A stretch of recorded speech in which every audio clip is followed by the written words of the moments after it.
Dio è la mia fortezza, come recitava Bach in una sua famosa cantata. Qui siamo nella fortezza di Castelfranco, siamo nel cuore della cultura e della musica, siamo Casa Barbarella, Conservatorio Agostino Stefani, città di Castelfranco. E nella nostra fortezza. E nella nostra fortezza. Anche il Conservatorio sostiene la campagna pubblica organizzata dal Comune per il restauro delle mura di Castelfranco. E lo fa perché le mura sono un tratto della storia e del quotidiano di questa istituzione musicale per la Marca e per il Veneto. Siamo nel cuore della città e vogliamo sicuramente dare importanza a questa iniziativa. Lei viene da Verona, giusto? Cosa sarebbe Verona senza le sue mura?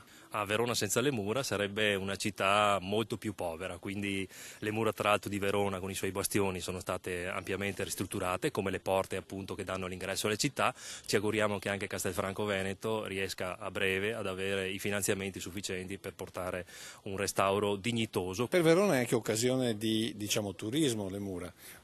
Come la vedete come investimento, queste 2 euro per un mattone? Beh, cultura e turismo sono cose collegate, quindi per una città, seppur di piccole dimensioni come Castelfranco Veneto, abbinare musica, cultura e arte è la cosa fondamentale che può far crescere e portare turismo, portare indotto, portare economia. E i cittadini come possono intervenire?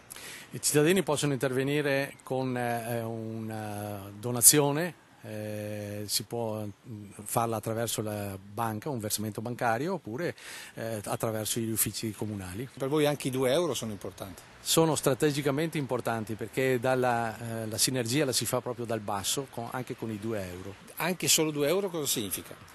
È la testimonianza di vicinanza da parte del cittadino a credere in quello che sta facendo l'amministrazione comunale per raccogliere i fondi per il restauro delle mura. Solo i cittadini di Castelfranco? No, tutti i cittadini possono naturalmente partecipare, non solo della provincia ma anche da fuori provincia evidentemente. Coloro che hanno avuto modo di essere, visitare Castelfranco l'hanno capito velocemente e abbiamo già qualche testimonianza concreta di queste offerte che hanno posto alla nostra amministrazione.